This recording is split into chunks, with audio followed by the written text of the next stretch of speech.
a playlist original. Hello, everyone, and welcome to a very special episode of Back to the Blockbuster. My name is Gaius, and I am joined with all guests on this episode. Jack and Owen are adulting right now, doing their adult jobs, and they cannot be on this episode, which will be celebrating the 10th anniversary of The Dark Knight Rises. But you will be able to hear them this week. They were on for our San Diego Comic-Con breakdown, so it's going to be like they weren't even gone at all. So they will be here on another episode released this week. But in the meantime, I have some guests with me today.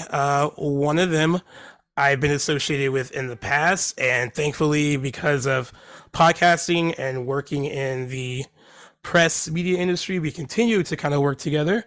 And that is our boy David Gonzalez, founder of ReelTalkInc.com, the Reel Chronicles Podcast, its horror movie offshoot, Chop Talk. And he is a Rotten Tomatoes certified movie reviewer. Did I miss anything, David Gonzalez? No, you did not. That was a great intro, man. I don't even have to plug my shit anymore. You took care of everything for me. Yeah, did I get the gist of it? Yeah. You're maybe the last person that says Real Talk Inc. There may be a rebrand coming soon to the site. Oh, there is. You know, I think I just copied you, because like every time you would just always introduce your podcast. I was like, I gotta remember ReelTalkInc.com. ReelTalkInc.com. We're currently in the works of rebranding. Just gonna get rid of news altogether and just focus on reviews and call it a day. And of course, award stuff. You know how I love the award season. So kind of like a little rebranding of just keeping it to reviews and award season stuff. Very excited to what the future holds with that. But yeah, thanks for the great introduction. I'm very happy to be here. You know, you and I have talked about the Dark Knight Rises, and this whole trilogy for years. So very excited to talk about it. Yep. And also on once again is our boy Sam Stone, who hops on whenever we have anything comic book related. And like I don't even know why. I told him this before. Whenever I put stuff out on Twitter, I was like, I need to just start messaging him directly when it's related to comic book, because he's always like, I'll hop on. I don't care. I'll be on. He was on for our Amazing Spider-Man 10th anniversary episode. He was on the Thor Love and Thunder episode as well. He knows his stuff, and that's why we like having him on. So, Sam, I know it sounds like a broken record because you have introduced yourself before and have said, I've talked about the places you've written for, but for those who haven't heard, let them know where you're coming from and what you're all about. Yeah, I mean, I'm Sam Stone. I've written for and continue to write for CBR, Popverse, Looper, SVG. I do movies, TV, video games, comic books, anime. Gaius and I just got back from San Diego Comic-Con, and that was bananas. I got to talk to like the Sandman cast, and that interview's nice, like that. And it's always great being here. Thanks for having me again. No problem. We were both there. We did not see each other, but that just kind of shows you how busy that weekend is, because there were a few people that I tried to see that it was like, oh, like we like talk a lot on Twitter and like in the whole like Cinephile universe, and we're all going to be in San Diego at the same time, and it's hard when you're busy doing like different panels and stuff, and like covering different aspects of the whole convention. Like, unless you plan on like, all right, it's late night, do you want to just go grab a drink? And sometimes you don't feel like doing that. You're just exhausted. Yeah. There was a night where I think it was Friday night where I just kind of went back, slept for 2 hours, and then kind of went back up. I was like, all right, we got parties. Saturday was like a marathon run of interviews where there was just like one after the other. And then Sunday my outlet that I was writing for flew me out on Sunday morning. So that was perfect. Like one less day where I could hang out with everybody, but I slept on that entire flight back. So I probably needed it anyway. Yeah. And I only went 2 days. I think you were there the full time, right? I went Friday, Saturday, left early Sunday because I was exhausted and wanted to beat the crowd leaving San Diego. But it was fun. It was a cool experience. And next time, hopefully we can try to run into each other there. Yeah. I'll put it on record. I'm super jealous. In October, guys, if anybody's he gets to Dave, you're doing New York, right? So I declined to apply for press. I got an email that applications were available. I just kind of want to enjoy it. It's the last con before the baby's born, so I kind of just want to enjoy. And I'm literally going to be covering New York Film Festival at the same time, so I just kind of want to focus on covering one and enjoying the other. But yeah, nice. San Diego, I want to get down there one year. Very cool. And our last person on, going by simply Zach. And he's the most important person here probably because he is merely a fan. I guess we're all fans, but we'll have like an angle here too where we cover film and TV. I put it out there that we were looking for guests to be on this episode, and he had just watched it. Like it was like fresh in his brain, and it would have been perfect if we could have stuck to the original schedule. But then I found out I had to go to Comic-Con, so we had to move this. But he this entire time has been like, when do you want to do it? Just let me know. And here he is, Zach, still here, willing to do it. Thank you for being on. Thanks for having me. It's funny you mentioned San Diego Comic-Con because I'm super bummed that Henry Cavill didn't make an appearance there. The whole convention was. Yes, I know. It was a very that we talked about a little bit on the episode we recorded this week. I was like, you could feel like the growing dread that like he's not coming, guys. And that's what happens when like until something's official. Like I wouldn't have gotten my hopes up for anything like that. I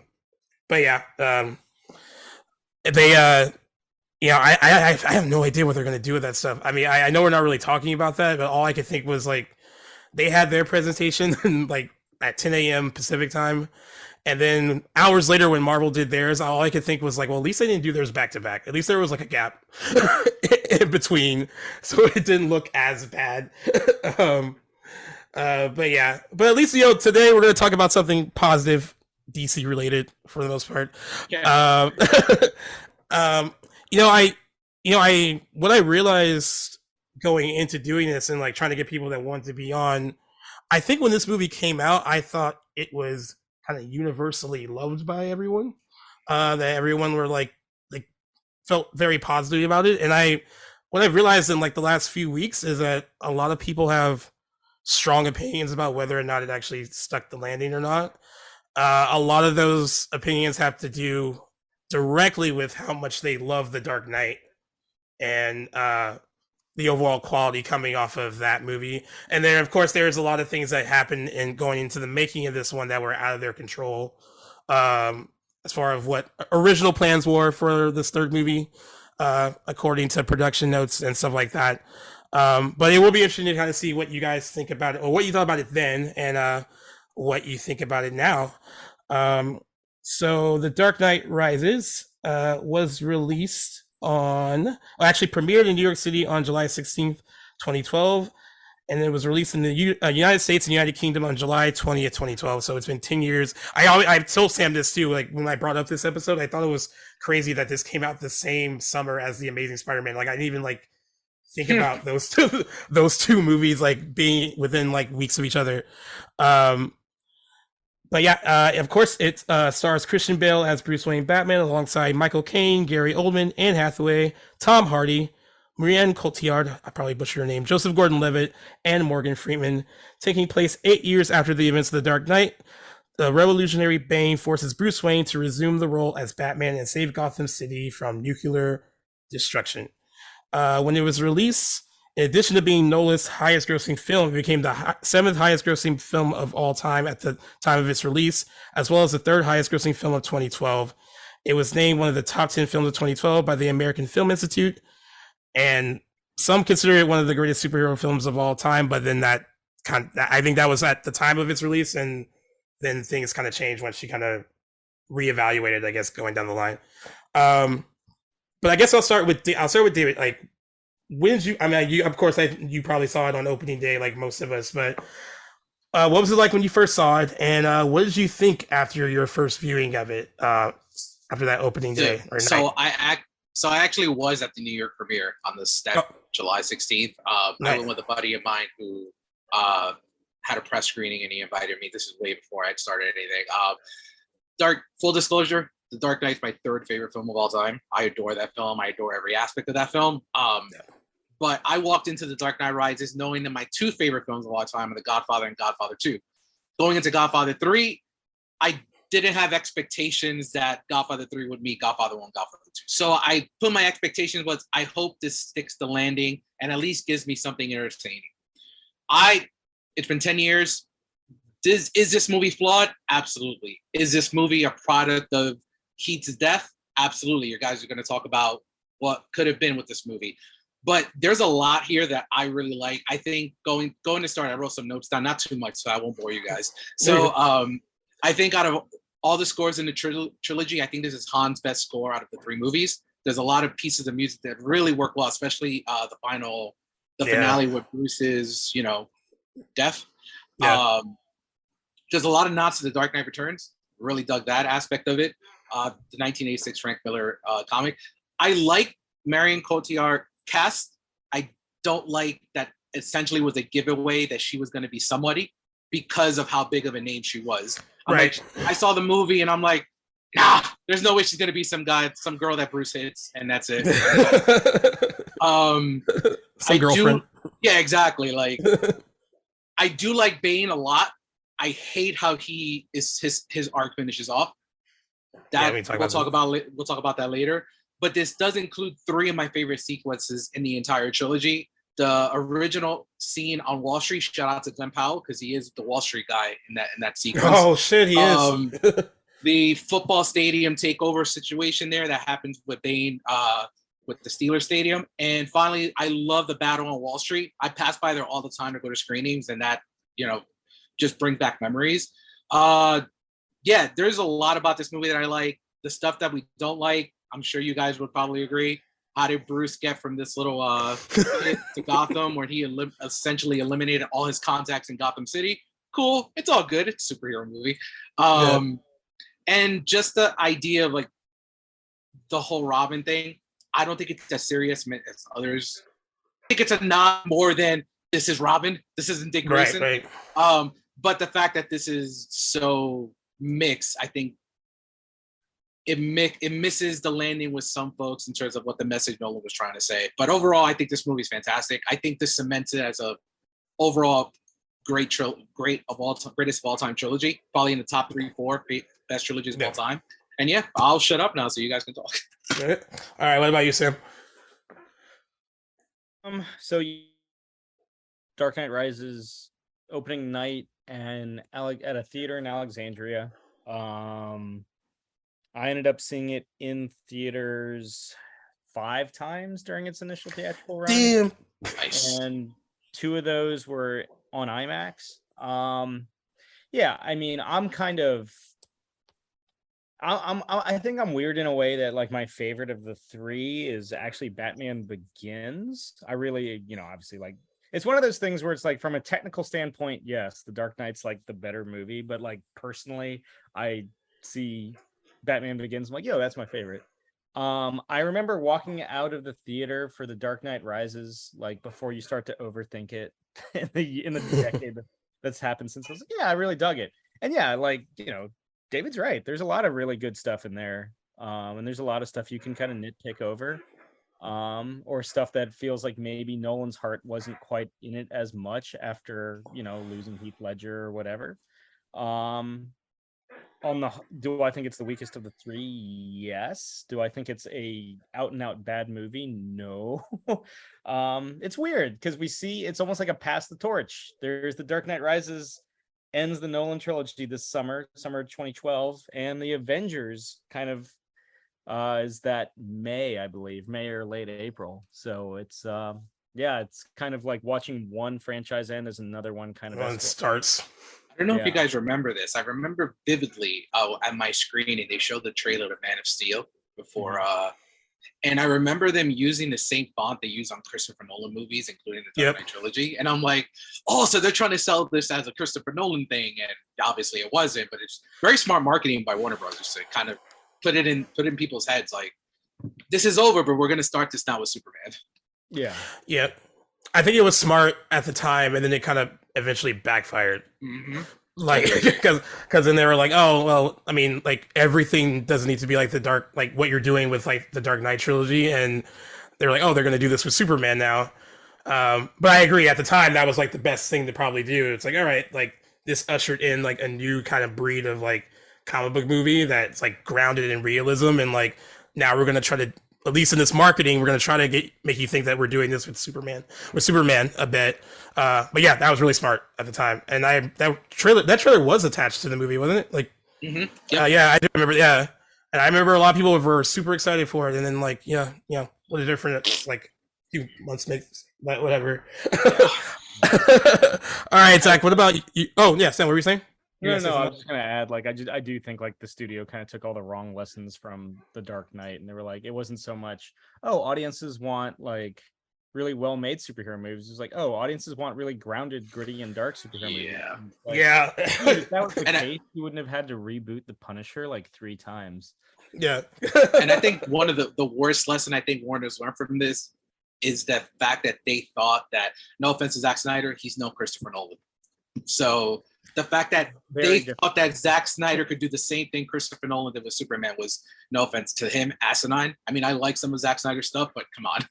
Yeah, and it's like, and this is no offense to him at all too, because like for all intents and purposes, I've interviewed him once, and he's a very nice guy, and from what I know in the industry, people love him that have worked with him.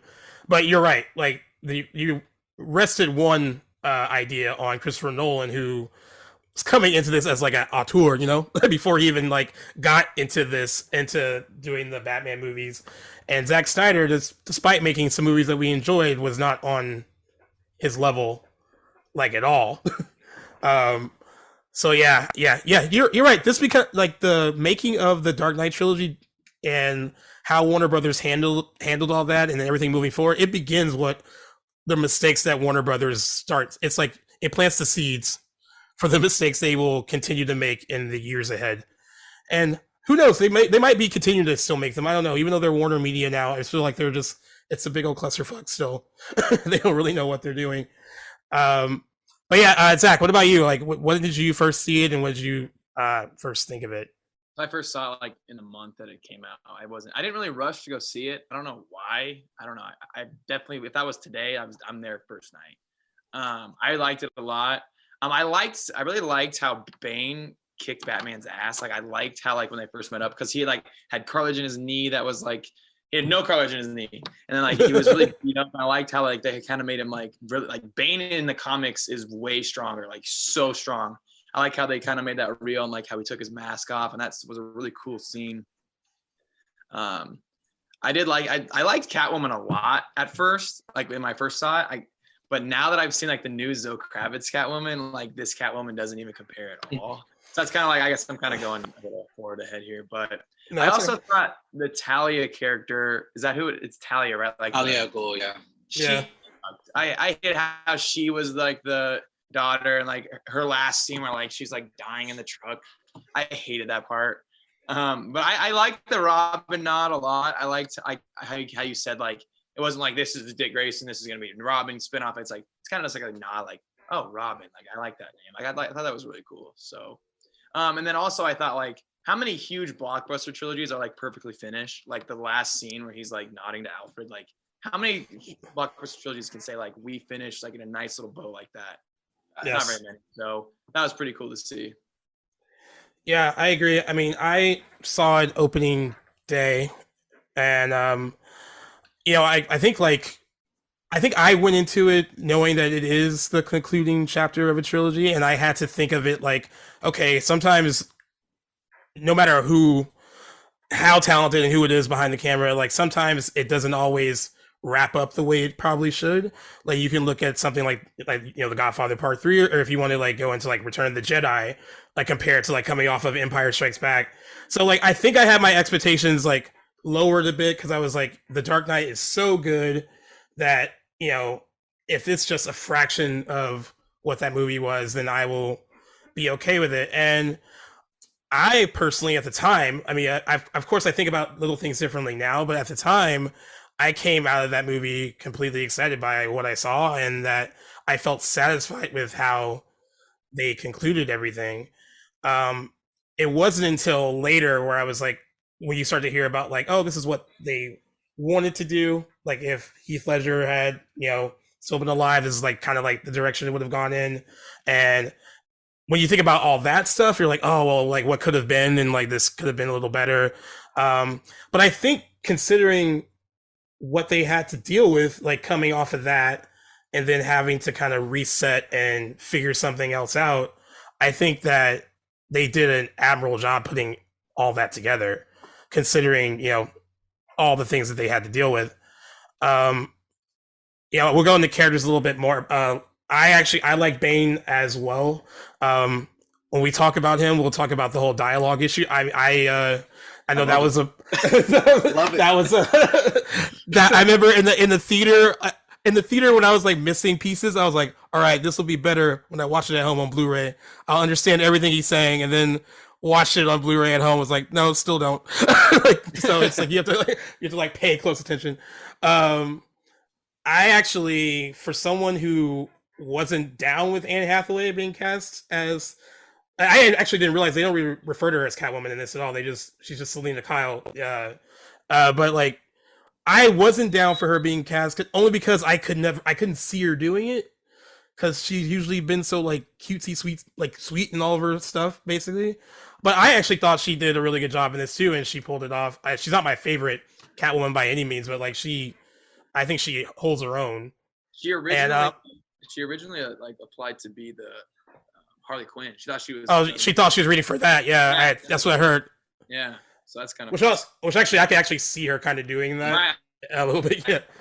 And then I like the Joseph Gordon-Levitt character. I liked what he represents. Like, you need someone that I think is like inherently good in these movies, and like he represented that. And I actually think with each viewing of the movie, I actually like his character a lot more, because like even when things are looking dire towards the end, where it's like they're gonna die, and like he has that line where the guy's basically telling he's resolved that like him and these kids are all gonna die, and he like basically whispers to the kids like, do you want them to die without hope? Like, you need to like not make them know that this is gonna happen. And he has a lot of integrity, and that's what I kind of admired about that character a lot. And the thing with the Robin thing, I actually was on Twitter like the week of this film's like anniversary, and someone posted that scene and said like this was the worst comic book movie reveal ever. But they took it at like more of like, it wasn't meant to be like a huge reveal to set anything up or do anything new. It was basically like a little nod to like fans and like what that character represents, and that was it. I know that at my theater, everyone cheered after he said his name, and that might have just been like, just the energy of being there, but like people seemed to enjoy it at the time. I guess in retrospect, it might be considered by some to be like a really like flimsy reveal, but it wasn't intended to like set up a new set of films or anything like that. Like, I think most of us knew, like, going into it, like Christopher Nolan, all them said that this was it. Like, they were done. Like, this was their last, at least for him, this is going to be the last one they were doing. And I kind of was resolved at that. I was like, yeah, this is how it ends. And metaphorically, this is where it was going, as far as like in my imagination, when he rises, like that's what is kind of going into. Like, he kind of takes up the mantle possibly, and that's it.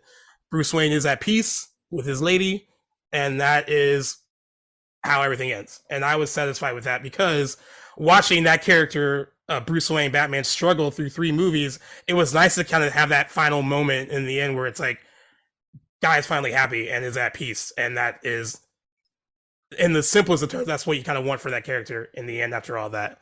But that's how I kind of felt after I first saw it. And just going into the initial, like some of the development stuff, and some of you guys might know this more. I mean, I'm sure Sam probably knows this more than I would, or even David. As far as like what they were considering doing coming out of The Dark Knight, going into Dark Knight Rises, Heath Ledger's Joker was a part of it, right? Now he was going to be the.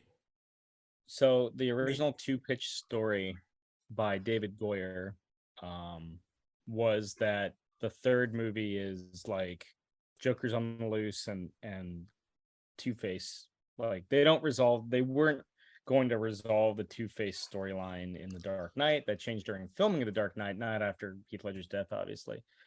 Coming out of The Dark Knight, I always thought Harvey Dent survived. He clearly doesn't look like he doesn't survive that header off the building. Which always bums me out, because that means Batman totally fucking kills. That's true. So he does break the one rule that the Joker is going to taunt him about breaking. Like, there's a lot that I don't. There's also a thing that I don't like. That, like, at the big speech at the end of the Dark Knight, they're like, "We'll chase him because he can take it," And it's like, "Oh, you haven't been Batman in 8 years. Guess you couldn't take it." Like, it's just like, but that aside, yeah, the original plan was there. It was the Joker was going to be involved. I don't know at what stage Bane comes in. Bane is supposed to represent, like, if Batman Begins represents fear, and you get that embodied by the Scarecrow, and Dark Knight is chaos, the Dark Knight Rises is about pain, and is more specifically about the characters resolving and moving through unresolved pain. In this case, like, either be it the secret of Harvey Dent or just physical pain. And what better physical challenge to the Dark Knight is there than Bane? And that if you ever read the novelization of The Dark Knight Rises, there's a passing reference to the Joker still being alive, but being the only inmate left in Arkham. Yes. Have you guys seen, I don't know if this is real or just some made up stuff the internet made up, images of Joker in Arkham? No, I haven't seen that. No, I haven't seen. I don't know if it's like on DeviantArt or whatever. Yeah, I don't know if it's but there's some art that was out there that I saw when I did a podcast on the whole trilogy a few years ago, and I know I saw that. I'm like, if it's legit, it's pretty awesome stuff. But it's exactly going on what you said, that he's the only inmate in Arkham. Yeah. You can basically, like, passersby can hear him laughing from the, when they pass by the asylum. Which is creepy and cool, and I think out of respect to Heath, we never see that. Yeah. I'm sorry. Yeah. I was going to comment on something that G was saying when you were talking about film Twitter. I've noticed, especially on film Twitter with the comic book community, they're what's the right word? They're prisoners of the moment. Yeah. They critique something like it's the end of the world or the best thing since sliced bread immediately after they see it. There's a specific, I'm not going to call him out, but there's a specific user on Twitter that is one of the most obnoxious individuals I read, I hate read his tweets. And that's kind of like, I think you do. So that I think that the Dark Knight Rises is falling into the same area that for some reason Endgame is. Now I speak to people that apparently hate Endgame. Yeah, all of a sudden, yeah. It's been out for 3 years, guys. Yeah. It's still like I've been to many movies in my life. It's still the best theatrical experience I've ever had watching a movie. But no, it's all good. But yeah, like, I just wanted to comment on your film today. It's pretty interesting. Well, film Twitter, you're not. Yeah, you're not wrong. It's so true. What I find is that you either really love or really hate something, and if anybody doesn't completely agree with you for whatever reason, they're gonna let you know. Like, it's like, guys, this isn't an objective exercise, and it's fine because those people are just dumb. Yeah. I'll go ahead and put the target on myself. Sure. I'll add to the target and say I look at opinions on film Twitter, especially those types that. Everyone has an opinion, like everyone drops a deuce. Some just smell worse than others, and theirs just happen to really smell bad.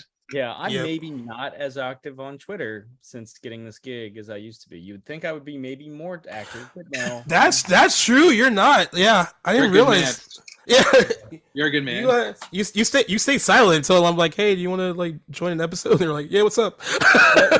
I speak through my work, and sometimes I'll chime in on stuff, and if you want to see how I feel about a movie, I probably wrote a review about it. Give me the clicks,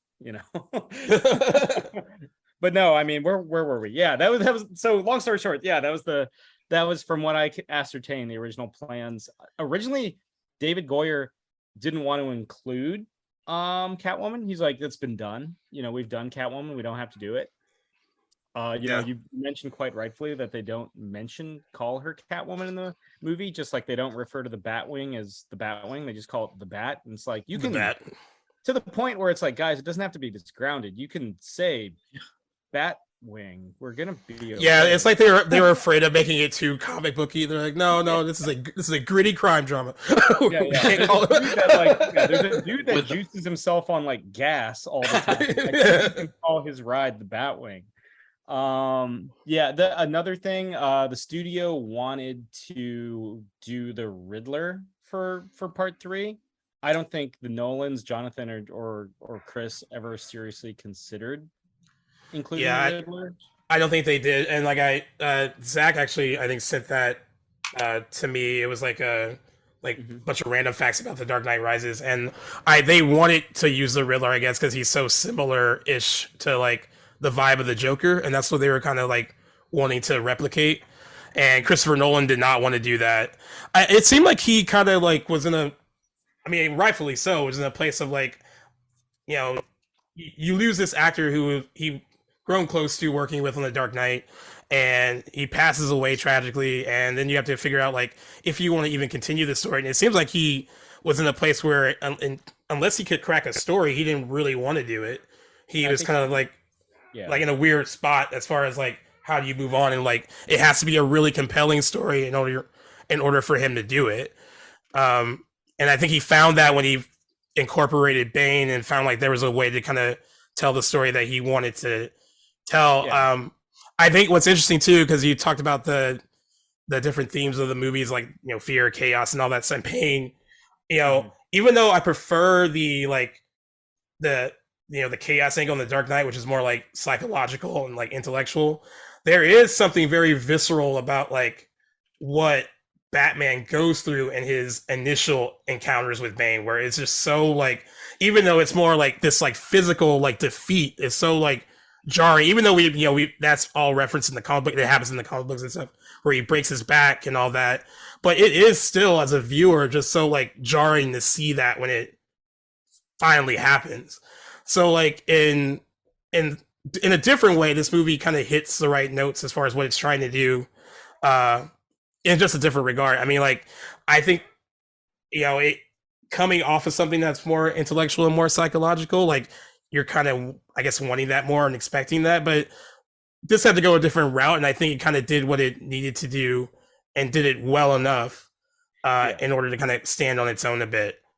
Yeah, it's never going to be a clean like adaptation of Batman number 497, which is where that happens. And they're able to blend that with, I mean, they do their best to blend that with, like I mentioned before, Dark Knight Returns. With I think with when he appears after the first time in 8 years, it reminisces that scene from the comics, like close you're to in for a show tonight. Yeah. To the, you know, it's. I think Nolan was also trying to tie it more to Batman Begins, because he was like, well, we can't just reference the Dark Knight. If it's a trilogy, it has to feel like an earned trilogy. Now, does Talia maybe feel shoehorned into the story because of that? A little bit.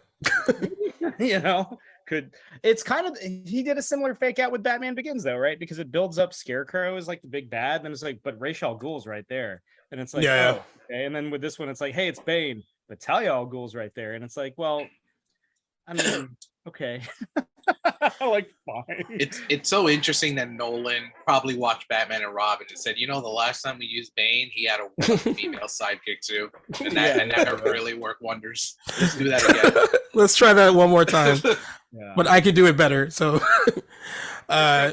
he was the judge at like when like this town was like Gotham was taken over. Wasn't his character like the judge of like Cillian Murphy? You know, like, that was kind of randomly thrown in there. Like, I think Cillian Murphy is like, him and Michael Caine are secretly like if Christopher Nolan has a part for either two of those guys, he's like, you can be this guy. Pretty much. You can be in all my movies. Until you don't want to. Murphy's going to be Oppenheimer next year, so yeah, I think I'm sure Michael Caine is somewhere in there as well. But you know, Scarecrow is always one of my favorite villains, and it was cool. He actually was he was fun in Batman Begins, I thought. Like, I thought that was a good villain. I mean, even though that movie though. Yeah, he does. Yeah. I thought it was a good like intro villain to kind of reintroduce everyone to Batman a bit. Like, you didn't have to like jump off with like, even using like Ra's al Ghul as well. Like, you didn't have to like jump off with like the Joker or anything like that. I thought it was perfect for what they needed to do to ease us back into, because they knew they had a lot of work to do to ease us back into that whole world, I guess. But like, you know, just talking on like new characters introduced. I know we've been talking about Bane. Tom Hardy. I mean, I know, and he has like a tough act to follow because he's following Heath Ledger's Joker, and that's near impossible. But as a physical presence, though, he is imposing in all the right ways.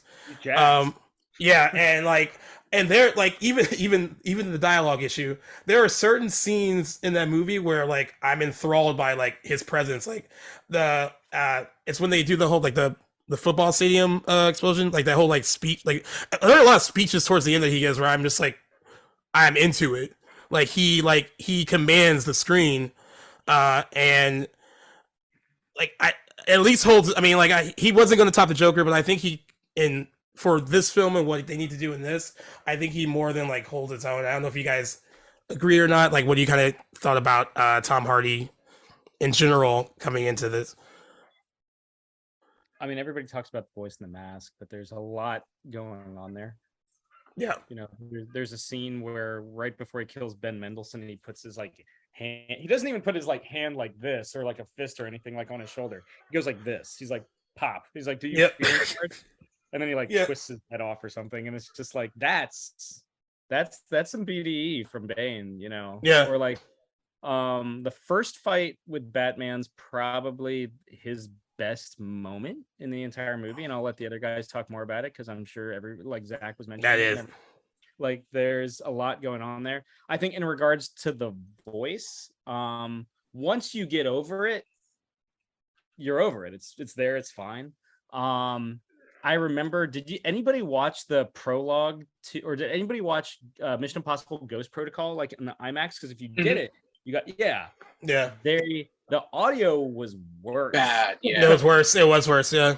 Yeah, and they cleaned it up, but Warner Brothers was like, oh, we didn't clean it up. And then there's, like, you can see side-by-side comparisons, like, on YouTube. It's like, guys, you can just tell us you fixed something. like I hate that shit. Whenever a studio does that shit, they're like, oh, we didn't make any mistakes. And it's like, you did. Just you clear. You did.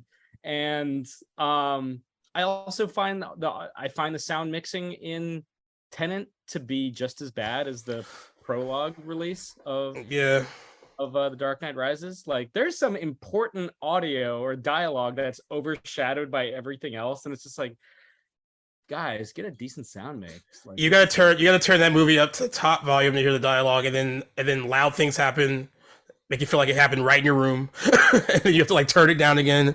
I guess that's, like, a big complaint of a few of his movies. That's my thoughts on Bane.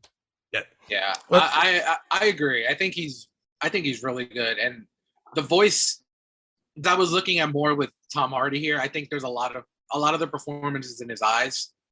And there's so many scenes, especially just the one where we're going to talk about where he beats the shit out of Batman. There's so much in his eye. There's anger. There's the fact that Ra's al Ghul, if you really look at the whole trilogy, preferred Batman to be, or Bruce Wayne to be his right hand man instead of Bane. I think that stings with him. We don't hear him talk about it, but the way he introduces himself to Batman when he's like, let's not stand on ceremony here, Mr. Wayne, which is still a badass line. Yeah. It just shows, like, it's not just a voice, it's the facial expressions. And to co-sign, a lot of the scenes that I love with Bane are the speeches. I'm like, you know what? Fuck Gotham. Let's fucking go, man. Let's go. Destroy it. I do think, like, I always look at villains, whether it's Marvel, whether it's DC, whether it's any movie at all, do they have motive? Well, do I actually understand why they're doing what they're doing? Outside, until the Talia reveal, I totally bought, like, yeah, not only does he have a beef with Batman and Bruce Wayne, but he also has this disdain for political corruption, which, ironically, there's a lot going on in today's real world. So the fact that in 2012, Bane has this disdain for political corruption is like, you know what? Like, 10 years later, you're like, yeah, I get it. Like, yeah, I wouldn't go off and blow up a football stadium, but, like, you know what? Bane was kind of right. I think, to finish off, I think if the turn with Talia didn't happen, I think his Bane would be held in higher esteem, I think. Yeah, I think so too. We'll talk about Bane in a second, but I know Zach's got something to say about Bane. This is his boy. I feel like Sam, like you either really loved it or you hated his voice, because like I loved it from like the set. Like I think it's super like eerie and like creepy, and like how he's just this big guy. He's got like this like British like super weird voice. I think that's super cool. You guys pretty much touched on every point I had about Bane. What about the fight? What about the fight though? I think it's cool how he was one step ahead of him, and he's like, Miss, like when he says like, let's not say that. Yeah, Mr. Wayne. Yeah, that scene's really that scene is great too, because it's just like all sound. It's just like the water and like them fighting, and there's no music in that scene either, right? It's just like the fight, and watching him, and all you hear is like, yeah, it's so brutal. Yeah. There's a scene where there's a moment where Batman is so frustrated at his own inability to take down Bane that he's literally screaming in anger. Yeah, like a kid with a temper tantrum. Yeah, he knows he's in for a bad time, and he is not happy about it. But yeah, no, you were touching on the themes, David. I find so if the Dark Knight is heat, then the Dark Knight Rises is a tale of two cities, because you've got like poor Gotham and you've got rich Gotham. And by the end, like Bane's making all these speeches and he's like, fuck rich Gotham. And everybody like rises up and like literally takes to the streets and like casts down rich Gotham and casts judgment on rich Gotham. And it's like, I mean, straight up the eulogy to Bruce Wayne is the last lines of A Tale of Two Cities. And it's very much like, we see numerous shots of like really poor people throughout Gotham, while like Bruce Wayne is at this high society party where he meets Selina and meets Miranda Tate before she reveals who she is. Like it's an idea that I think is especially pertinent where you've got like the 1%ers and the people in power that somehow manage to skirt every single consequence, and then you've got us hardworking Joes that have to scrape by, especially now, just to fill up a tank of gas or whatever, or buy groceries. I think that's a very kind of like pertinent. That's one of the most resonant things about The Dark Knight Rises that holds up for all the scrutiny it gets 10 years on. The themes, if anything, are like underscored even more so. Yeah, I agree. Talk about the last scene where like all the cops, it's like 3,000 cops or whatever. Yeah. I was really upset that there was like no civilians. Like it seems like the dude that's gonna blow up our city, like more civilians would have helped out, like instead of cops with like a beating stick, like having from someone that hangs out around that area, it's very authentic to the lack of civilians in that block. Not a lot of residential stuff in the financial district. Eh? It is so so usually press screenings for me in that area is probably I get off on Wall Street and I have to walk like 2 or 3 blocks down to the Alamo Draft House. Mm-hmm. But in that specific area, unless it's tourists there, you don't see civilians there. So I'm like, oh, cool. They got it. But no, I'm with you. Like if you see this guy tearing down your cities, just fight with the cops. Do your thing. You know what I mean? Yeah. You're probably gonna get your ass kicked, but you're gonna die anyway. So might as well get your ass kicked trying. And then would have been Gotham people versus like Bane and his band. Like I see what you're saying though. That would have like been a cooler image to see like the people of the people of Gotham. Like yeah. I mean, Bane positions himself as a revolutionary. What undercuts his moral victory more than no longer being a man of the people? You know? That's a weird, awkward scene. Like that's it's like they have guns and then they don't, and then they just fight and they just fight. Here's how I know Christopher Nolan's kind of dialing it in a bit more than usual, because he's usually super detail oriented. That's like his thing. He's super detail oriented. In that specific like fight scene, you get some of the wide shots where the police extras are like have guns and they're shooting at the mercenaries. There's no muzzle flash, there's no sound effect. It's just like people with awkward prop guns just going like this. Wow, you're so right. Yeah, like look back at that scene and it's like, ooh. Yeah. As much as I love that scene, you're right. But I guess I love that scene so much for the fact that Batman and Bane are fighting in snow. Oh, The visual. So is it's beautifully shot. Like that visual still stays with me as far probably one of the best visual moments in that movie. Like it's beautiful. Yeah. And it's interesting that Wally Pfister, the DP on it, he got nominated for The Dark Knight for the Oscar, but they're like, nah, we're good.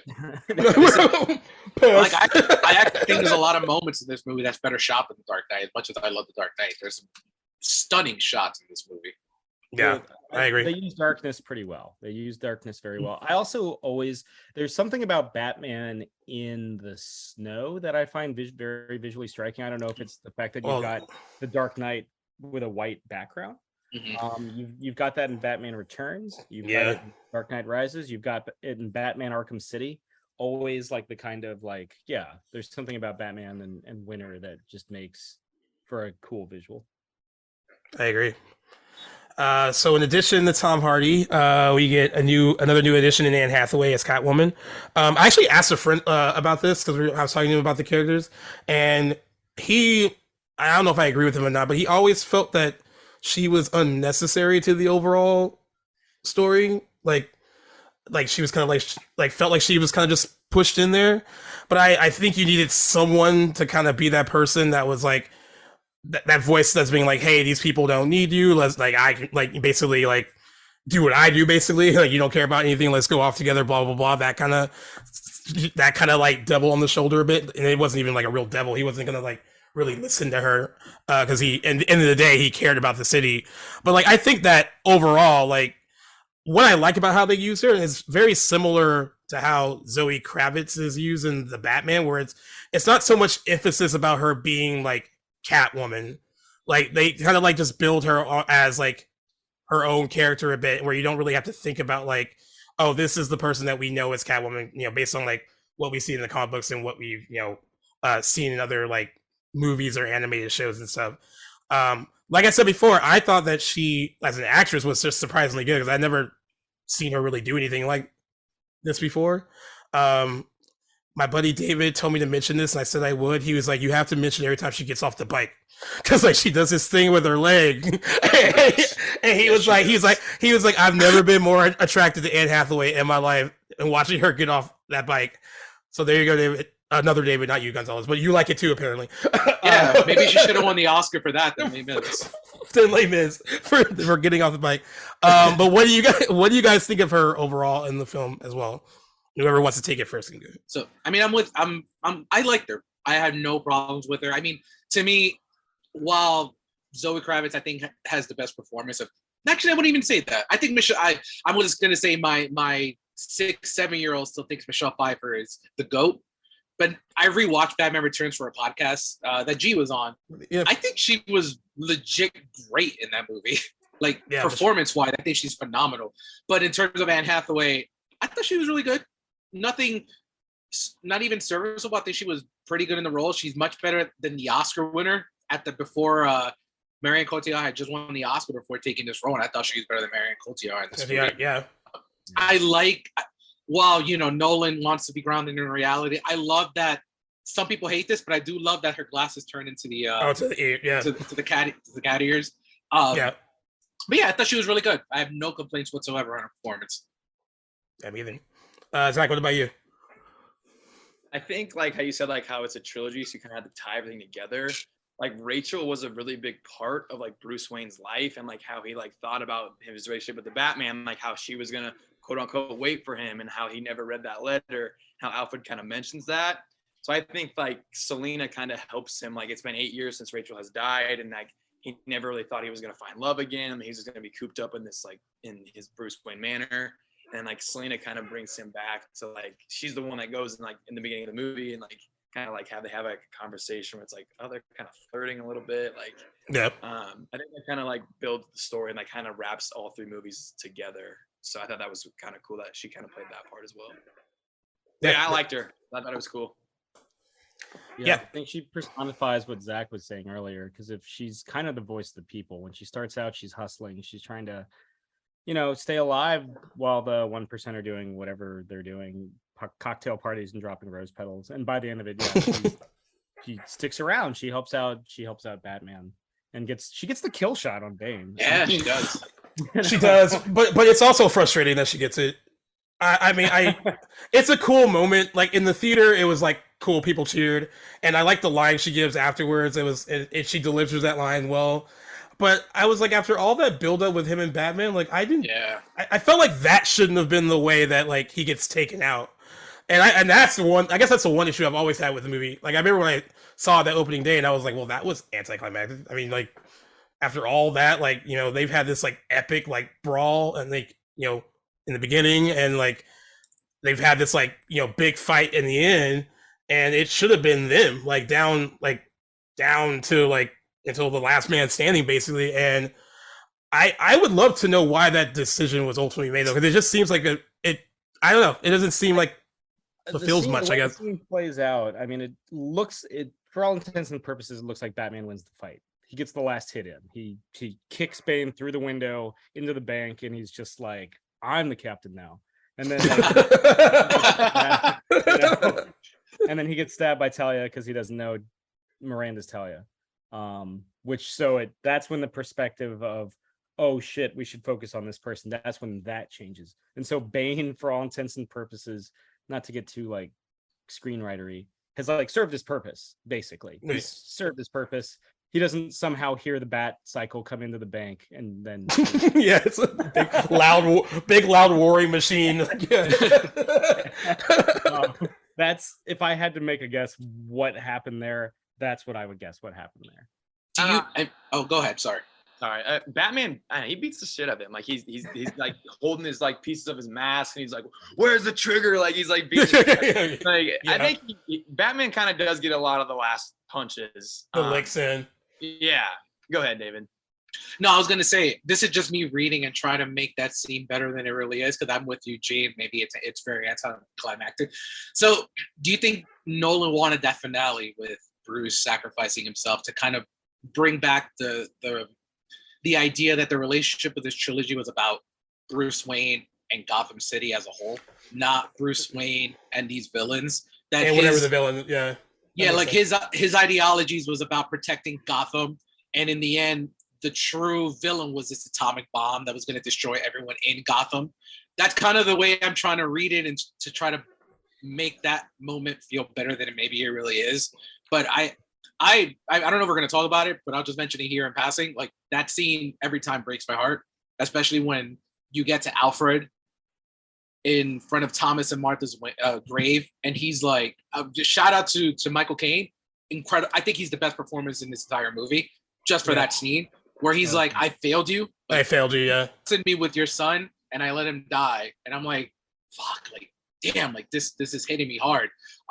That's kind of where I try to justify it, but maybe I'm just overthinking things. No, I mean that's a good point. I didn't even think about it that way, because I thought it was at first just like, well, it just seemed like a cheap way to get rid of like your main villain. But then like you have so much more movie left where like the main conflict is getting this atomic bomb, out of the city before it destroys it. And you're right, like the big central like conflict now is like Bruce Batman has to save this city that he wants to protect. That makes a lot more sense, and that does make me feel better about like the Catwoman cheap shot. because like honestly, when it first happened, like in the theater, I was like, because I remember this vividly. There were like a bunch of girls in the back, and I could hear them like loving it because like a girl took him out, and I was like, all right, I feel you. All right, I get it. But also, can you also see how like it seems like that seems like so cheap after all that like build up for how like strong this dude was. But then like you guys make a good points too, where it's like he was getting his ass kicked before that even happened. It was already kind of done, and she just added the last like lick on it. David, I like that. I like how it's like it's not about Batman winning against Bane. It's about like Batman and Bruce Wayne saving God. Like that's what it's more about. I like that. That's yeah, it's a really good take. I even like think of it that way, as maybe that's why they even, because you're right. There's so much more like movie left after that is done, and yeah, that makes a lot more sense. Thank you, David, with the hot take. like the atomic bomb, we can all poke fun at. We saw it in Batman 66. Adam West running around with that bomb in that movie. But like when you look at it in the context of what Nolan was using, and that's why I try to put it into that context. Because I've argued with people about that whole sequence for many years, and like they always bring up Batman 66, and I'm like, apples and oranges, my dude. Yeah, whatever. It's not like nearly as cheesy. You see, like I've gone on record because I think these guys will jump off the line when I say this. I'm a very big fan of Batman and Robin. I know nobody's going to agree with me when I say this, but I actually enjoy Batman and Robin more than Batman Forever. So do I. Sam, blaspheme. I got into my first argument about this whole Batman and Robin thing is when I was like 21, 22, and I was just going on a binge and I was watching all of them, and I saw Batman 66 the movie and Batman and Robin, and I'm like, they really are aiming at the same thing. Like Batman and Robin, people are like, this is a shitty movie. I'm like, technically they're accomplishing what the studio wanted them to do. A campy movie that sells toys. And is it funny in watching it 20-something years later? Oh, I think that movie's hilarious. Is it a great Batman movie? Absolutely not. But Batman 66 is not good Batman either. But is it entertaining? Yeah. So that's why I always throw the defense on Batman and Robin, while Batman Forever, whether Schumacher's edit was cut, we'll never know. Who knows whatever happens with that. I want that cut so bad. I don't think it's a good movie. Like it's trying to be a dark Batman movie as opposed to Batman and Robin. It's trying to be something completely different. Yeah, that's and I think I mentioned this during Batman Returns, like when I was on for that. Like Batman Forever has this really cool like psychological exploration for Bruce Wayne where he needs to get his mind right and finally addresses unresolved trauma before he can be the Batman we all know and love to beat the Riddler and Two-Face. And a lot of that psychological stuff, which you can see, like, is online. Those cut scenes from the Schumacher cut, taking that out makes it just a really silly, kind of tonally unsure of itself, schizophrenic film. But yeah, so if those scenes were, because I think Val Kilmer's a great Bruce Wayne. He is a good person. I wish he got the material. And then we got the movie that would have served his talents. You know what? If I would have had time, because I think Batman and Robin turned 25 this year. If I would have had time, I would have done an episode about that. My favorite podcast I've done this year.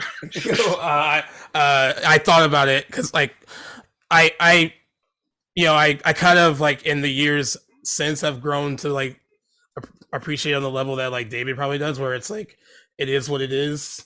It was made for a certain purpose, and that purpose was to be campy and sell toys, and it's fun in that regard. And it really is, like, because I could tell you how much I love the 60s TV show and would like die on that hill and tell you how great it is, and then someone would be like, well, what about Batman and Robin? It's the same thing. Now back in the day I would have been like, no, it's not the same thing. And they're like, no, it's the same. I mean, so, we have a Batman in 66. I mean, a Joker in 66 that's like, you know what? My Cuban stash, it's staying on. yeah. I'll take it. He's not going to cover it. He's not covering it up. Yeah. And then like, Batman and Robin, Uma Thurman, like I say a lot of bad things, but like I feel like she's the only one like having like a lot of fun. I guess Arnold Schwarzenegger is too. Oh, I got that exact same set. That's what's up. Nice. Love that. Great set. Fantastic set. Yeah, I love that set. But yeah, I'm with you, G. 100%. Yeah. And then like other new characters, we talked a little bit about Miranda Tate and Talia. Like she's an obvious, just based on who they cast. And I agree with you, David. Like it becomes like she's not going to just be like his girlfriend or anything like that. She was going to be more important. I was just like, even that opening day, I remember sitting in the theater being like, all right, what's her purpose? Because it's not just like to be a love interest.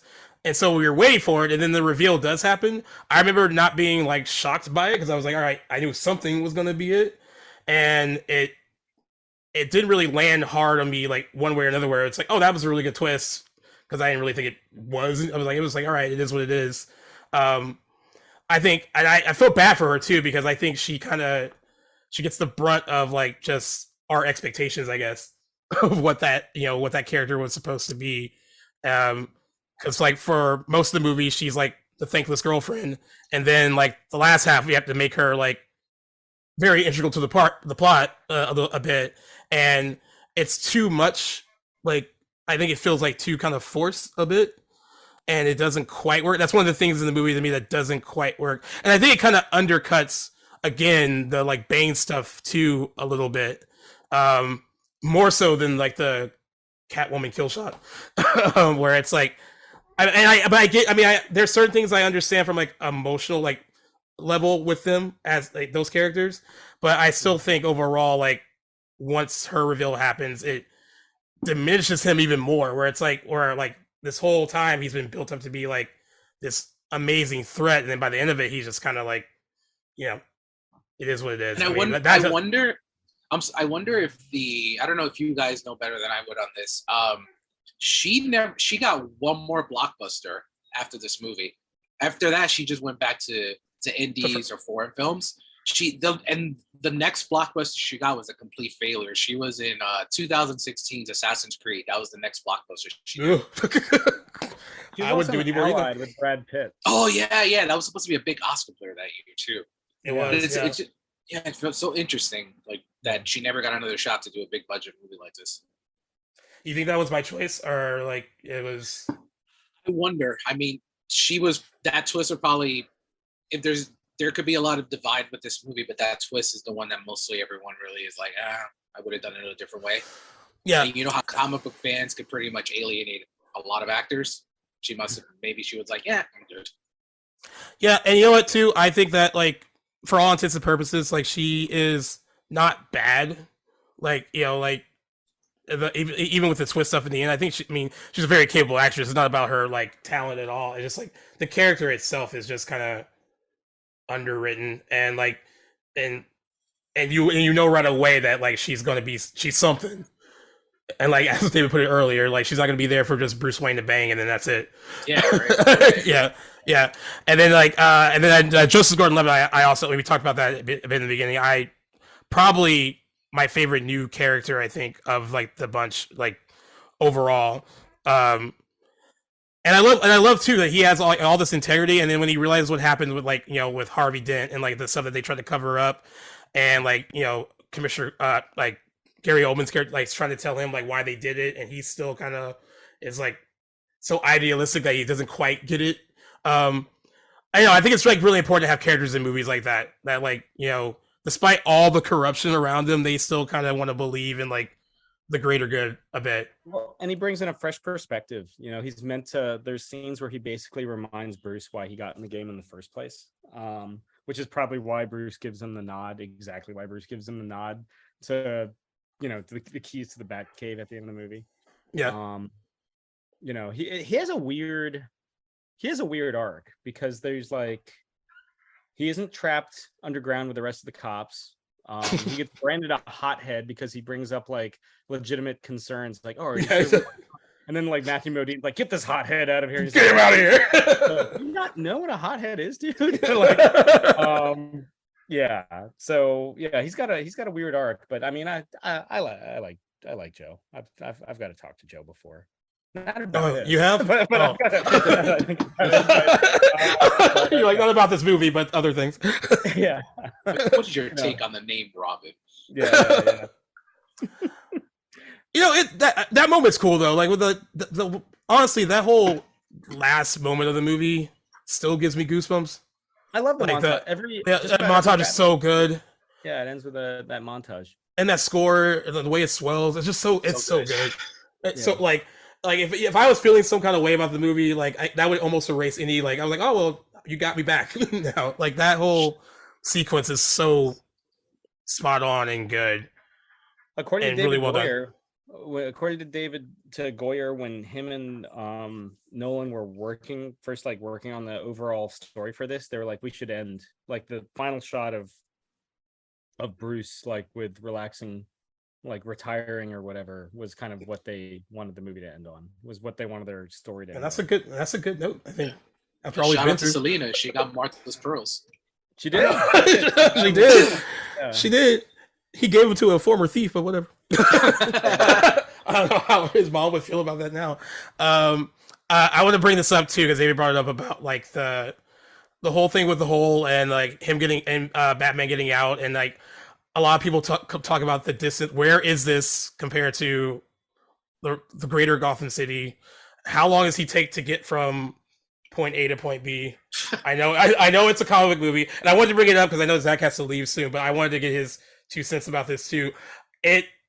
My friends get mad at me because I don't really think about it too much. I'm like, it's a movie, and it's like the one thing I can like, I'll ignore it. He got there, I don't care. And then they're like, no, you can't like pick and choose what you're gonna nitpick about. Like, where is this place at, and how did he get to Gotham City so quickly? What are your theories on some of that? It's the Batwing, man. It can fly fast and do things other people.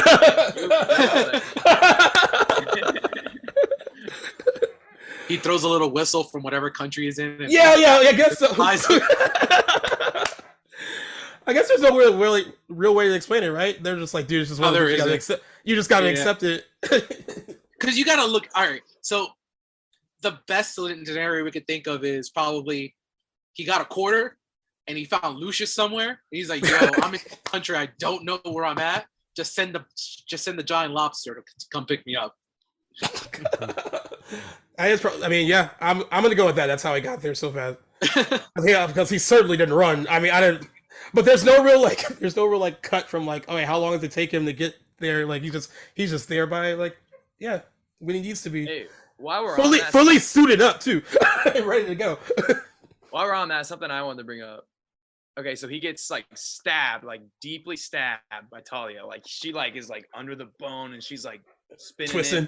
He like lives with like nothing. Like you never see, true. like, oh God, my fucking stab wound. Like, do you guys that believable? Is that something that's like, oh, you just got to deal with? Oh, he's Batman. He's fine. Like, I wish I don't know. Like he was pretty deeply stabbed. That's like, true. He just like lived through all that and like never like they never really like show it again. He like picks up the. I don't know. That's something that stuck up to me when I watched it a couple days ago. It is. What do you guys think about that? It is not the first time that Bale's Batman's been stabbed. Like the Joker gets, because I remember when he gets the new armor in the Dark Knight, they're like, oh, by the way, it makes you move faster, but you'll be vulnerable to knives. Oh, he stabbed him with his foot, right? Like Mr. Knife, yeah. The question is, of course, why would a highly trained assassin like Talia al Ghul not stab Bruce Wayne in a vital area? I don't know. That's true. She does get twisty with the knife. I forgot about that. It's not just like she stabs him. It's like the more she talks, the more like into it she gets. Yeah. And he's just like, he doesn't bleed out or anything. It's cool. Yeah. Add that to the suspension of disbelief, along with how he got back to Gotham City so bad. I do want to touch on this too, because before Zach leaves, just about the release of the movie. And I went back and forth about whether or not to talk about it. I'm just going to talk about it just a little bit. The movie, when it was about to open, it was projected to open to $198 million. That was what it was tracking at. And then, of course, there was the Colorado mass shooting at a midnight showing. And that really affected the release moving forward, like overall. I guess Warner Brothers canceled Paris, Mexico, and Japan premieres of The Dark Knight Rise after the incident, and they suspended the film's marketing campaign in Finland. They also pulled, I didn't even realize this, they pulled like TV spots immediately in the US after it happened, at least during that. They removed like TV spots that contained scenes where there was like shootings and stuff like that. And most of the promotion for the film like kind of ceased after the event. I told these guys off the line, like when I saw it on opening day, and I think this was the first time I actually realized that, like, and this sounds so naive because it was only 10 years ago and I was 27, but I had never thought about something like that happening in the movie theater.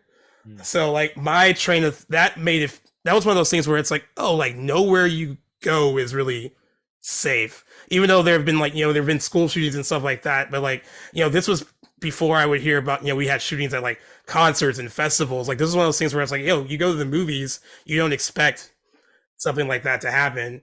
And when I went opening day at our AMC, there were cops in front at the entrance. Actually, they were the ones taking our tickets. at the front. They had them taking tickets, and then they were actually placed like right in front of the auditoriums as well. And I saw this movie twice in theaters. The next weekend, all that was gone. Like none of them were there anymore, which I guess kind of shows like when this stuff happens, there's like this initial, like we have to make things different, and then like after like a week, it kind of fades again. I was wondering not to dwell too much on the actual like incident, but like did you guys have like certain feelings about going to see it after hearing about all that? Were you worried about seeing it or anything like that? I don't think I was ever worried about seeing it, but I remember, I mentioned before we started rolling that when Bane raids Wall Street and his gunmen like shoot, I remember that being an eerie thing to watch because, it's for all intents and purposes, it's gunmen going into a crowded public area and opening fire. That's right. Yeah, it's something that I remember that feeling. Even now, watching it 10 years later, like just that uneasy feeling. But yeah, it never deterred me from watching the movie overall, but it was something in the back of my mind. Right. What about you guys? For me at the moment, I'm kind of on the same. I kept my eyes open, but it wasn't because I went to the premiere, but then I went again 3 more times that opening weekend. So when I went to the opening weekend screenings, I kept my eyes open. Ironically, I told you, G, off the line, 7 years later when Joker came out. Now that one I was actually more weary than, for some reason. I guess the social media was such a bigger player that in 2019 than it was in 2012 that right. They enlisted fear in me. And when I went to Joker, I saw it up in Lincoln Square in New York City. There was SWAT at our screening. And I never thought that I would go to a movie screening where guys would just be SWAT all over the theater. Outside the theater, within our theater, we have plainclothesmen sitting in our screening. It was pretty, like, not even gonna lie, it was pretty scary. So it's just interesting, like the way social media nowadays have created this fear in some movies just either right. to create buzz or just because they think it's going to be worse than it really is, when in reality, look at the horror that Colorado had in it. I feel like right. I'm glad that you brought it up, G. I know you had mentioned, because a lot of people don't talk about it anymore, and I think we still should bring it up. Yeah, and before I go to Zach, I was, when the film actually had its 10th anniversary, and like a lot of people were posting clips from the movie and like stuff that they were excited about, and it didn't hit me until I saw people who were actually there that posted like their ticket stubs from that showing, and like how they said their lives were forever changed after like going to see that movie at that time, because it completely changed their lives. Like they went to go see a movie hoping for a good time with like a crowd of fans that really wanted to see that film, and then like this like tragedy and chaos upends that. And it really made me think, for us, this 10th anniversary is like, oh, it's this cool movie and it's so fun to like look back on. And then for those people that were there, like that movie is always going to be associated with like this really tragic thing. Which is why, I went back and forth about wanting to talk about it, because, it hangs over the release of it. It really does, because, after, that happened, like, I had to like really dig to really see some of the actors talking about the movie like soon after. It wasn't until like some of them talk about it like years later, but like it was like one of those things after the initial like press junket was over before this happened. Like, I know a lot of the actors went to go visit a lot of the people in the hospital. I know Christian Bale did, and Hathaway did. A lot of them did. That was kind of like what they did in the wake of that. And then after that, it was like, it was almost in poor taste to even promote it anymore. It was like, it's out there. If people want to see it, they'll see it. And that's how it is. And that's how it should have been. Like, no matter how like important a film might be to us as moviegoers and all that, and like wanting to like celebrate it, like something much bigger happened. And that was the most important thing at the time, than trying to like, elevate it more by promoting it more. And like, even like its box office reporting back then, it was just so like, yeah, it's doing this, it's doing that. There was no like real excitement over like how well it was doing. It now it made money, it was successful, but it definitely over $1 billion, yeah, and like, but yeah, considering that they had to cease all that stuff, like, you know, I just looking back on it, I just remembered how much like after that happened, there was just no more talk of it, unless you were talking about it amongst your friends who saw it. But like in the media, other than like them referring to the shooting, there was no more real references to it, and it kind of affected movies that came out around it. I remember like I think Savages opened like a week or two before, and like was doing okay, and then like after that, it like it's anything with like a lot of violence in it kind of like was didn't go over too well during those few weeks of that incident. And Zach, yeah, I'll let you comment on it as well too. What did you say it was projected to make, and then what did it actually make? So, like the opening weekend, it was tracking at 198. It ended up opening to 160, which is, I mean, it's not. I mean, that's tomato, right? Yeah, it's still a big opening weekend. Right. But that definitely affected the opening weekend, I would imagine. Yeah, like I told you guys earlier, like it's just like it brings like the Bane scene, like it brings that to reality, like how the guy had like green like Joker hair, and like it's so eerie, and it's relevant 10 years later. Like there's still all these shootings right now, like innocent people. It's just like I think it's good to bring it up and talk about it because it's something that needs to change, obviously. And like we're like all the people that go to these movies, the people that are, we got. I don't know how we stop it from happening, but I'm not the one to ask, but like we all got to do something and be better as people and as human beings. So yeah, I agree. Yeah, I mean that's kind of what it comes down to, and and I think of course like with time, like for us, like not the people that were involved with it. I mean, we can kind of like now celebrate the film like on its own as its own thing, like what it means to us, and kind of do that in a respectful way. But also understand that like, for a lot of people, a lot of people who were there, a lot of people who had family or friends there, like celebrating it is that's not even gonna be a factor for them. So like, and it'll forever change how like you go out in like public and do things, like whether it's going to the movies or going to a festival or going to the freaking grocery store now. Like it's like everything is kind of changed now. And this was 10 years ago, and this is still like a big thing now. And but yeah, I wanted to just address it because like, it is a big part of like what went on when the film was released. And I wanted to do it before, because I know Zach said he had to go, but I wanted to do it before he had to leave to kind of touch on that a little bit. But as far as, the overall like critical reception, of course it didn't do as well. It didn't fare as well as like the Dark Knight. Has a 87% on Rotten Tomatoes, but still fresh. And most people actually seem to have enjoyed it. Cinema score, it got an A cinema score on after its opening, which is very good. What did the Dark Knight get? I don't even know.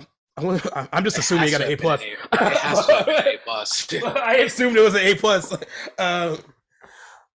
And just like the overall impact of it now, like as far as like where you kind of stand with the movie now, like I watched it again recently last week, and it's weird because like this one out of the three lately in the last 3 years or so, I've watched this one the most. Like randomly, like during the pandemic, we had to get our place fumigated for like termites, and I was staying at a hotel, and it was on, and it just started. I was in the hotel room, and I was like, do I want to invest the 2+ hours? Yeah, I'm going to invest. I'll watch it. And it was like in that viewing where I was like I think in the years since, I've found a lot more to like enjoy about it overall, where I feel like, yeah, it's not as good as The Dark Knight, and I don't even think it really comes close to being as good. But as a concluding chapter of a trilogy, I think it more than holds its own compared to most like trilogy enders, I think. Mm-hmm. And I think it overall sticks the landing. You can be nitpicky about the flaws and like things that we've kind of talked about, but I think overall that it's still. I wonder if it stands up better as a place with like all three, and then it probably stands up less when you kind of look at it like individually. I would assume if you kind of take it out of the the box with the other two. I think I don't know if you guys would agree. I think in the world of comic book movies that we're living in right now, like I personally have been a little bit suspect of the Marvel stuff lately. I wish for more movies like The Dark Knight Rises to be released today. I mean, I love most of the Marvel movies, but I've had difficulty with them. And we look at the Batman, which is still my favorite film of the year, and I think that Matt Reeves gets a lot right. I think he takes a lot of what works with the Dark Knight trilogy and creates his own vision of it. I mean, the guy did a Planet of the Apes trilogy that's, in my opinion, better than any other Planet of the Apes movie, even the '68. So I think that the long-term legacy of the movie is that, I mean, I wish we still have more movies like this. I mean, we just don't get comic book movies like this anymore. It's unfortunate, but that's just the fact that we live in. I mean, the Snyder stuff, I don't know how you guys feel about him. G knows exactly how I feel about him. I more dislike than like his stuff. I think I like Zack Snyder's Justice League. I'm glad he got his chance to make a 17-hour movie. Good for him. Yeah. Not a lot of people get to do. Everyone can't do that. But I'm also under the mindset that, like, why is this guy's good movies have to be only director's cuts? Why can't this guy get it done on the first crack? On the first crack, yeah. You know, like, won't let him. His studio won't let. They made the cuts. They did all those things. Because like Batman v Superman, I like the 3-hour version, but I think the 2.5-hour version is one of the worst edited movies I've seen in the past like 10 years. But I love the 3-hour version of it. I don't know. I'm just not loving where the whole comic book genre, and it's not the oversaturation. I think it's just, you know. I don't think that's. Yeah, I don't. Yeah, and I always hate it when everyone's like, "Oh, it's superhero movie fatigue," and it's like, no, man. Never. It's like. It's just the quality of each one. Like, I don't know. Like, if you crank out if you crank out a bunch of good ones, I'm not gonna complain that there's too many of them.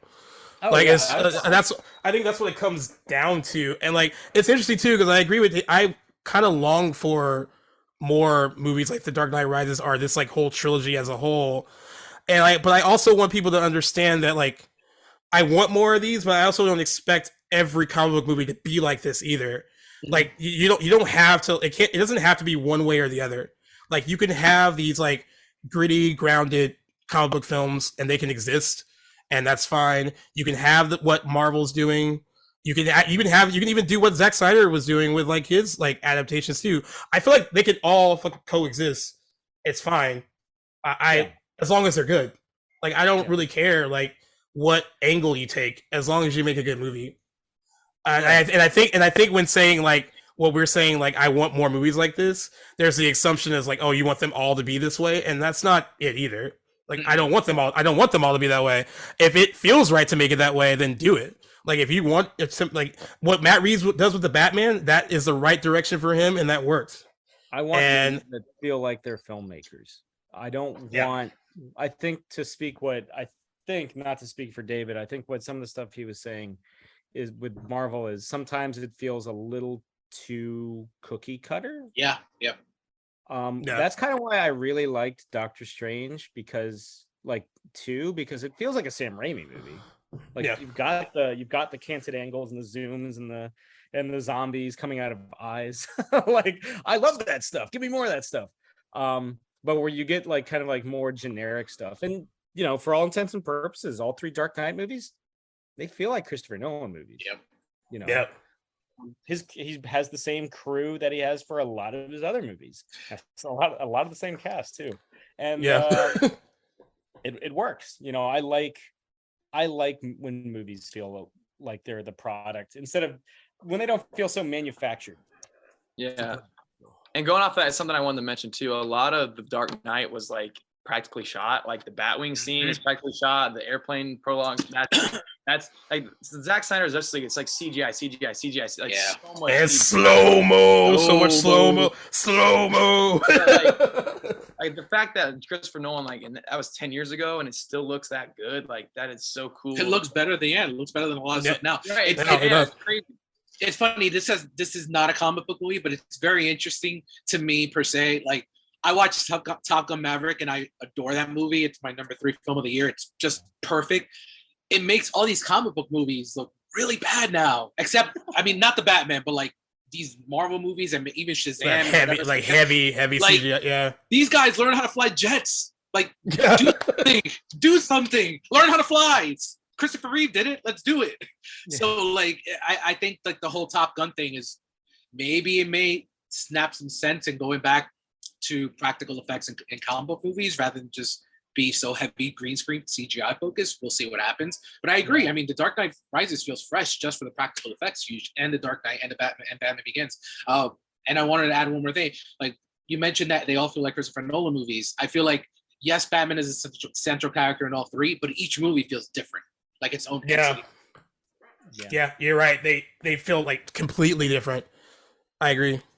All right. Well, we're back. Oh, we're back. Yeah. Sorry, internet went wonky for a second. I wanted to end on this note because it got brought up when Christian Bale was doing promotion for Thor: Love and Thunder, where someone asked him if he would ever want to play Batman again. And this is just hypothetical. He said that like the only way he'd be willing to even consider it is if Christopher Nolan came back and wanted to do more movies. Would you want to see something like that? Could you possibly see that happening? No. You're like no, and I don't want to. No. I mean, I would love to, but I can't see Nolan. Like I've always felt like I don't know if you guys see this, but I've always felt that Nolan's been one for you, one for me type of guy.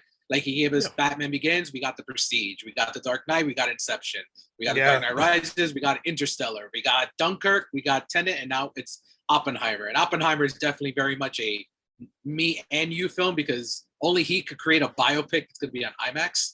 Yeah. Yeah. Also, and make it an event film. Also, he's not that great. He's not maybe on the best terms with like Warner Brothers right now. Oh, that's right. That's true. HBO Max stuff. Like, yeah, he's done. That's a Universal movie, dude. Yeah, he's done with them after their whole like HBO Max day and date thing. Yeah. So, I assume Zach feels the same way. He's like, no, it won't happen, and probably will never see it. Screw WB. Then we'd have 4 different Batman. Like that just doesn't. What's your favorite current iteration? We got a few to choose from. I think Batfleck is really underrated. I really do. But I like him. I do like him. I think he does a good job. I like him too. Yeah, give him good material, guys. I think he has the Henry Cavill problem where he hasn't been given the right material for it.